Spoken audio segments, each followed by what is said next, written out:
Welcome back to US Visa Updates, where we cut through the noise and bring you the immigration information that matters most to your life and your family's future. I'm here today to walk you through something that every single green card holder in America needs to understand right now. What I'm about to share with you is detailed. It's significant, and it's going to require your full attention because this affects millions of lawful permanent residents across the United States. If you've been a green card holder for 5 years, 10 years, or even 20 years, and you thought your permanent resident status was exactly that, permanent, I need you to stay with me through this entire video because the landscape is changing in ways that most people haven't fully grasped yet. We're talking about a complete transformation in what it means to hold a green card in America.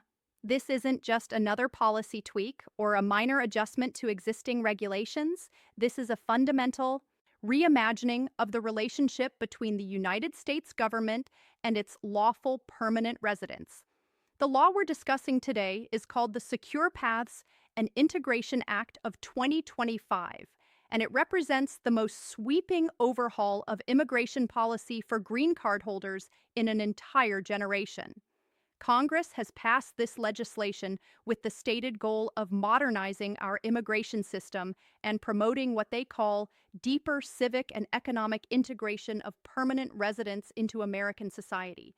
But what does that actually mean for you, for your daily life, for your family, and for your long-term plans in this country?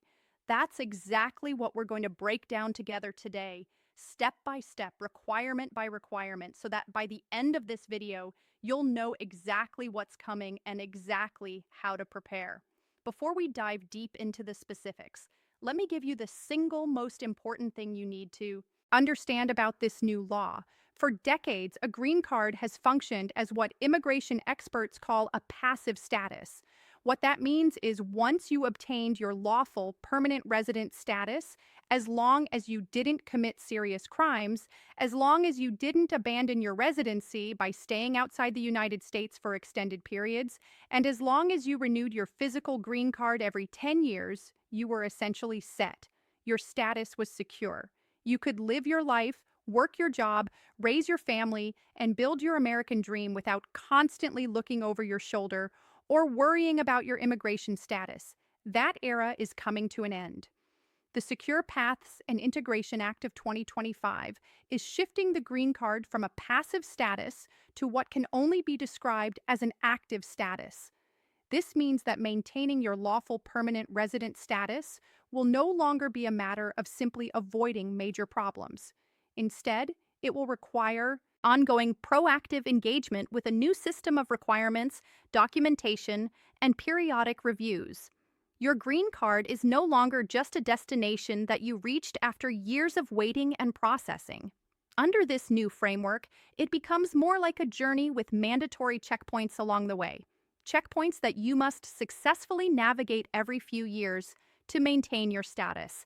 Now, I can already sense some of you feeling anxious or worried as you hear this, and I want to address that directly before we go any further. Yes, this is a significant change. Yes, it will require preparation and effort on your part, but panic is not productive and panic is not necessary. What is necessary is understanding, preparation, and action. That's why we're here today, and that's why I'm going to walk you through every single aspect of this new law in clear, practical terms so you know exactly what to expect and exactly how to prepare for it. Let me start by explaining the stated purpose of this legislation because understanding why Congress says they passed this law will help you understand the requirements they've created. The Secure Paths and Integration Act has two main objectives according to its supporters in Congress.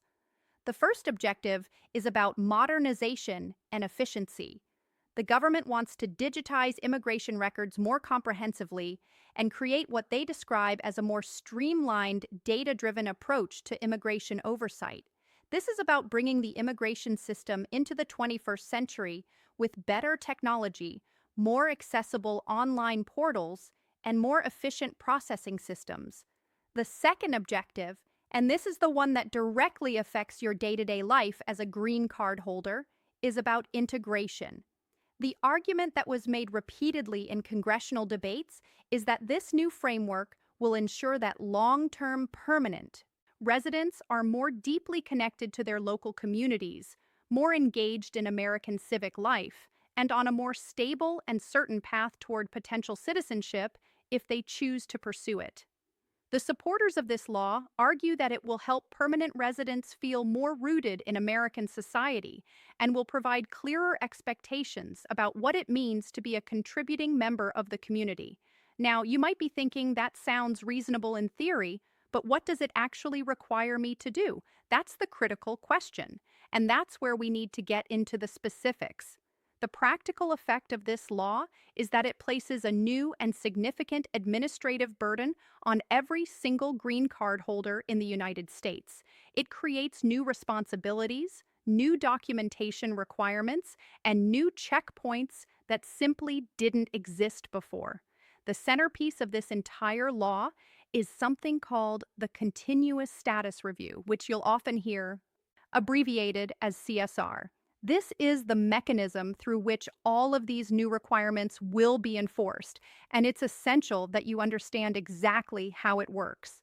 The Continuous Status Review is a mandatory check-in process that every lawful permanent resident will be required to complete on a regular, ongoing basis. And when I say regular, I mean every 3 years. That's right, every single 3 years, you will need to go through this review process. Now, this is completely separate from the existing 10-year green card renewal process. Your physical green card will still need to be renewed every 10 years, as it always has been. The CSR is something entirely new, an additional requirement layered on top of the existing system. Think of it as a periodic re-verification of your eligibility to maintain permanent resident status. It's not just checking that your card is still valid, it's checking that you as a person are still meeting an expanded set of criteria for what the government now considers to be an active, engaged, and integrated permanent resident. The CSR will be primarily an online process, which is part of that modernization goal I mentioned earlier. You'll access it through government portals and digital systems. But don't let the word online fool you into thinking this will be quick and easy. This is not just logging in and clicking a few boxes. The CSR requires the submission of substantial new documentation that was never required before on such a frequent and regular basis. You will need to gather evidence, obtain verification from third parties, and compile a comprehensive package of materials that demonstrates you are meeting these new standards. So, what exactly are these new standards? What documentation are we talking about? The CSR focuses on two core areas that every green card holder will need to address. The first is something the law calls the civic integration requirement. The second is a more stringent and more frequent verification of your financial self-sufficiency and your continuous residency in the United States. Let's break down each of these requirements in detail so you understand exactly what will be expected of you. The civic integration requirement is one of the most novel and, frankly, one of the most debated aspects of this entire law. It's something that has never existed before in the American immigration system for permanent residents. What it means in practice is that during each 3-year review period, you must demonstrate that you have been actively participating in American civic life. This isn't about just living here and working here. It's about showing that you are engaged in your community in specific, measurable ways. The law provides you with 2 options for how to satisfy this civic integration requirement, and you get to choose which path works better for your personal situation. The first option is community service. Specifically, you must complete and provide verification for 40 hours of community service during each 3-year period. This service must be performed at a registered nonprofit organization, a public school, or a government-recognized community entity. When you break it down, 40 hours over 3 years works out to an average of just over 13 hours per year, or about 1 hour per month. The government's reasoning is that this is a manageable commitment that encourages permanent residents to give back to their communities and build deeper connections where they live. The second option is to complete a new government-certified American civics and governance course. This will not be the simple civics test that people take when they naturalize. This will be a more comprehensive educational program covering the United States Constitution, the structure of American government at the federal, state, and local levels, and the rights and responsibilities of both citizens and permanent residents. These courses will be offered online and at various educational institutions around the country. Upon successful completion, you receive an official certificate that you then submit as part of your continuous status review application. Now, what's the government's stated rationale for requiring either community service or a civics course? According to supporters of this law, the goal is to move beyond what they see as the outdated concept of permanent residency being just about physical presence in the country. They want to foster what they call a sense of belonging and shared responsibility among long-term residents. The idea is that by getting involved in local communities through volunteer work, or by gaining a deeper understanding of American government and civic institutions through education, permanent residents will feel more connected to the country, will be better prepared for citizenship if they choose to pursue it, and will be more engaged members of their communities in the meantime. On the surface, that might sound like a reasonable goal. After all, who could argue against community involvement and civic education? But we need to be realistic about the practical challenges and potential pitfalls of implementing this requirement across millions of diverse individuals with vastly different life circumstances. Think about a single parent who's working two jobs just to make ends meet and provide for their children. For that person, finding 40 hours to volunteer, even spread out over 3 years, could be incredibly difficult, perhaps even impossible, without making serious sacrifices to their family's financial stability. Think about elderly, permanent residents who may have mobility limitations or health issues. Think about individuals with disabilities who may face physical or cognitive barriers to traditional volunteer work or classroom learning. The law does include provisions for waivers in cases of hardship, disability, or other special circumstances. But the details of how those waivers will work, what documentation will be required to obtain them, and how difficult the waiver process will be, all of that remains to be seen as the regulations are written and implemented. There are also significant administrative questions that still need to be answered. Who decides which nonprofit organizations are qualified to verify community service hours? What systems will be put in place to prevent fraud or misrepresentation? Will the civics course be offered in multiple languages for permanent residents who are still working on their English proficiency? Will there be fees associated with the course, or will it be provided free of charge? These are not small details. These are questions that will determine whether this requirement functions as intended or becomes an overwhelming burden that traps well-meaning people in an impossible situation. It's a well-intentioned concept in theory, but the implementation will be absolutely critical. And that's why it's so important that everyone in the immigrant community stays informed as these regulations are developed and makes their voice heard if they see problems emerging. Now, let's move to the second major component of the continuous status review, which focuses on financial self-sufficiency and continuous residency. On the surface, these might sound familiar because they've always been part of immigration law in some form. The concept of being financially self-sufficient and not becoming a public charge has existed in American immigration law for a very long time. What's different now is the level of scrutiny and the frequency with which you'll need to prove it. Currently, your financial self-sufficiency is primarily examined when you first apply for a green card. It might come up again if you're re-entering the country after an extended absence or if you're applying for citizenship. But once you have your green card and you're living in the United States, there isn't a regular scheduled check-in where you have to prove that you're still financially stable. Under the new law, that changes dramatically. As part of your continuous status review, every 3 years, you will need to submit evidence of your continued financial stability. What kind of evidence are we talking about? The regulations are still being finalized, but based on the language of the law itself, you should expect to provide your tax returns for the preceding 3 years. This makes sense because tax returns are an official government document that shows your income, your employment status, and your overall financial picture. In addition, you will likely need to make a declaration that you have not received certain federal means-ested public benefits during the review period. The specific list of which benefits will count against you in this review is still being determined, but this is expected to be one of the most contentious parts of the implementing regulations. This is where things get tricky and where you need to pay very close attention as more details emerge. There are many different types of government assistance programs in the United States. Some are universal programs that anyone can access regardless of income, like public education or emergency medical services. Some are insurance-based programs where people pay into the system and then draw benefits like Social Security retirement or Medicare.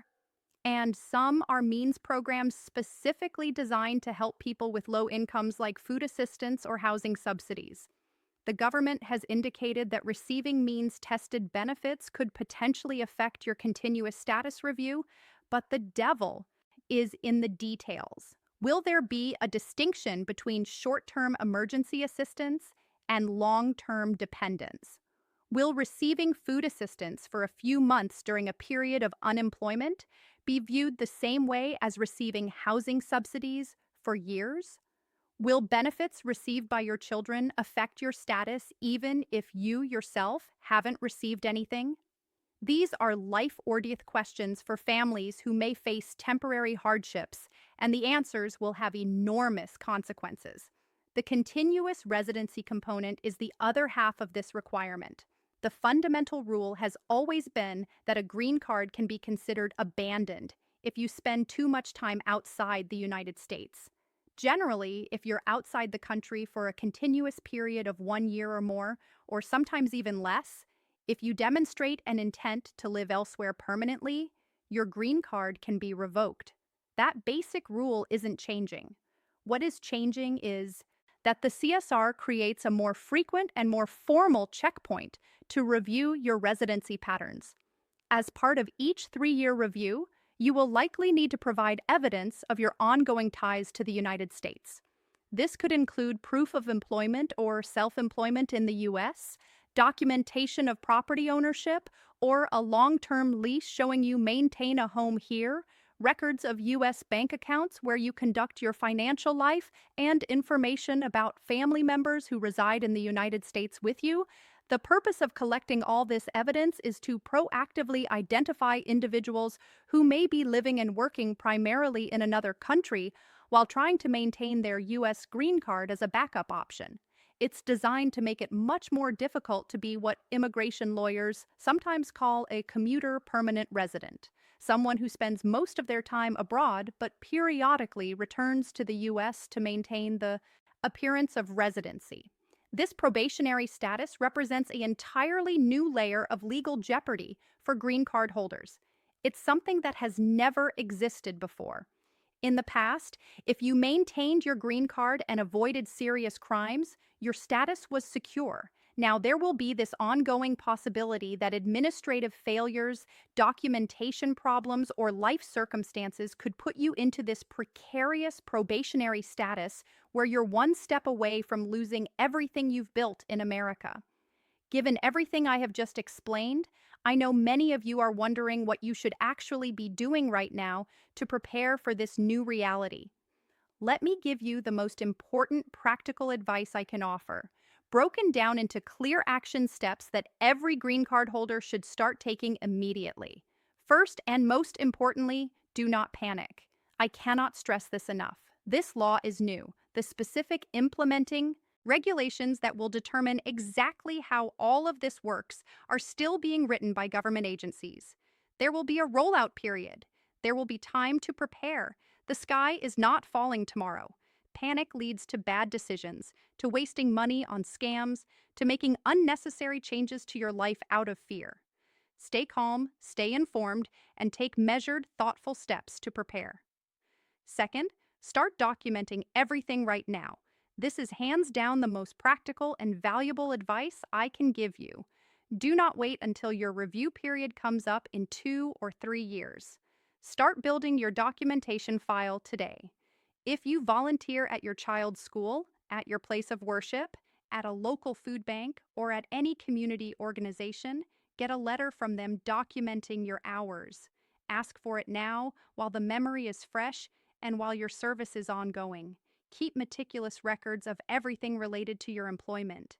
Save copies of pay-ubs, W-2, forms, employment contracts, and any other proof that you are working and earning income in the United States. Keep all of your tax returns and tax documents in an organized file that you can easily access when needed. Create what I call a residency evidence file where you keep copies of your lease agreements or mortgage documents, utility bills showing your U.S. address, bank statements from U.S. financial institutions, car registration and insurance documents, and anything else that demonstrates you maintain your life and your home in the United States. If you travel internationally for work or family reasons, keep detailed records of your travel dates, the purpose of each trip, and documentation showing you always return to the U.S. when the time comes for your